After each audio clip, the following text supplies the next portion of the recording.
Gold, digital या physical, आज बात करते हैं क्लासिक इंडियन इन्वेस्टमेंट की, सोना, जो हमारे लिए सिर्फ एक इन्वेस्टमेंट नहीं बल्कि एक इमोशन है। हमारे लिए गोल्ड हमेशा से ही कंफर्ट इन्वेस्टमेंट रहा है, थोड़ा ट्रेडिशन, थोड़ा इंश्योरेंस, लेकिन अब ज़माना बदल गया है और सोना खरीदने का तरीका भी। आज की वीडियो में हम आपको बताएंगे कि फिजिकल गोल्ड और डिजिटल गोल्ड में क्या फ़र्क है। आदाब, मैं हूं गौहर वानी, आप आवाज़ द वॉइस देख रहे हैं। आज के डिजिटल दौर में आप गोल्ड ऑनलाइन भी खरीद सकते हो, इसे कहते हैं डिजिटल गोल्ड। पेटीएम, फ़ोन पे और ग्रो जैसे प्लेटफॉर्म्स पर आप सिर्फ 10 रुपये से भी गोल्ड लेना स्टार्ट कर सकते हो। आपका सोना सेफ वॉलेट्स में रखा जाता है, MMTC, PAMP या सेफ गोल्ड जैसे ट्रस्टेड कस्टोडियंस के पास। इसका सबसे बड़ा फ़ायदा है कन्वीनियंस, ना स्टोरेज का टेंशन, ना प्योरिटी का डाउट, और लिक्विडिटी भी इंस्टेंट। आप चाहे तो कभी भी बेच सकते हो या फिजिकल डिलीवरी लेकर घर मंगवा सकते हो।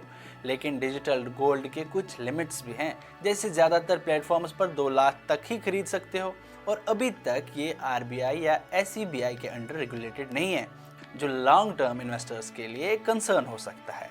अब बात करते हैं फिजिकल गोल्ड की, मतलब ज्वेलरी, कॉइन्स या बाल्स। ये हमारे ट्रेडिशनल और हमारा इमोशनल तरीका है इन्वेस्ट करने का। सोना हाथ में लेना, पहनना या किसी स्पेशल ओकेजन पर गिफ्ट करना, ये सब कल्चरल इंपॉर्टेंस रखता है। लेकिन इसके कुछ नुकसान भी हैं।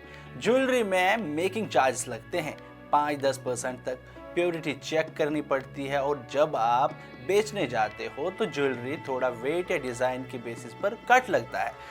स्टोरेज का भी टेंशन रहता है, घर पर या लॉकर में संभाल कर रखना पड़ता है। टैक्स दोनों पर ऑलमोस्ट सेम है। अगर आप गोल्ड 3 साल के अंदर बेच देते हो तो गेन्स आपके इनकम टैक्स स्लैब के हिसाब से टैक्स होता है। अगर 3 साल बाद बेचते हो तो 20% long term capital gains tax लगता है। पर अगर आप सॉवरेन गोल्ड बॉन्ड्स SGBS में इन्वेस्ट करते हो तो मैच्योरिटी के बाद जो पैसा मिलता है वो कम्प्लीटली टैक्स फ्री होता है। ये लॉन्ग टर्म इन्वेस्टर्स के लिए सबसे बेस्ट ऑप्शन होता है।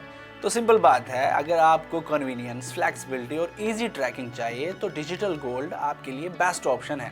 अगर आपको सोना पहनना पसंद है या इमोशन और ट्रेडिशन से जुड़ना है तो फिजिकल गोल्ड बेटर है। और अगर आप ट्रूली स्मार्ट इन्वेस्टर हो तो दोनों को बैलेंस रखो। डिजिटल गोल्ड से थोड़ा थोड़ा एकम्युलेट करो और फिजिकल गोल्ड अपने कल्चर, इमोशनल नीड्स के लिए रखो।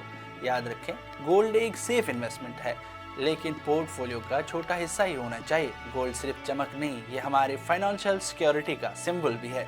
इन्फॉर्मेटिव वीडियोस के लिए आवाज़ द वॉइस को सब्सक्राइब करें।